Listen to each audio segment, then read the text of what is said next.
বাংলাদেশের মানুষ অনেক প্রত্যাশা নিয়ে বর্তমান সরকারের দিকে তাকিয়ে আছে। বাংলাদেশের মানুষ বর্তমান সরকারের কাছে অনেক প্রত্যাশা, আশা, আকাঙ্ক্ষা তারা রাখছে।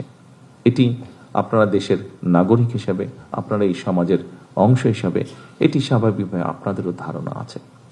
কিন্তু যে সরকারের কাছে প্রত্যাশা রাখছে বাংলাদেশের মানুষ, আপনারাও কিন্তু সেই সরকারেরই একটি অংশ, এবং সরকার ভালো চলবে তখনই যখন আপনারা সরকারকে সহযোগিতা করবেন।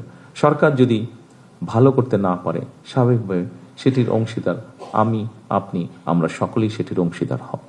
এবং রাষ্ট্র যদি ভালো না চলে, সরকার যদি ভালো না চলে, কেউ কেউ হয়তো আমরা ভাবতে পারি যে আমি তো একটা বেটার পজিশনে আছি, আমি তো সেভাবে ক্ষতিগ্রস্ত হব না।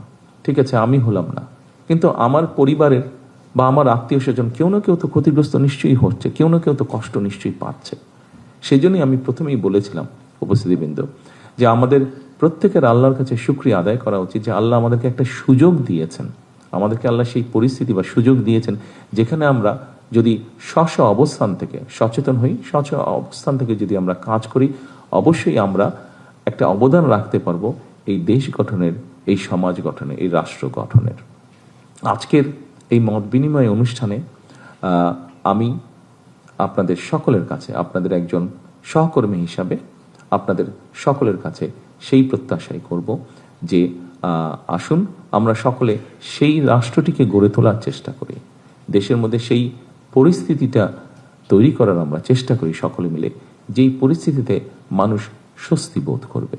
আমরা সেই রাষ্ট্রটিকে গড়ে তোলার চেষ্টা করি যেই রাষ্ট্রটিকে ঘিরে বাংলাদেশের মানুষ আশার আলো দেখতে পাবে, যেখানে এগিয়ে যাওয়ার স্পৃহা, সাহস, উদ্দীপনা মানুষ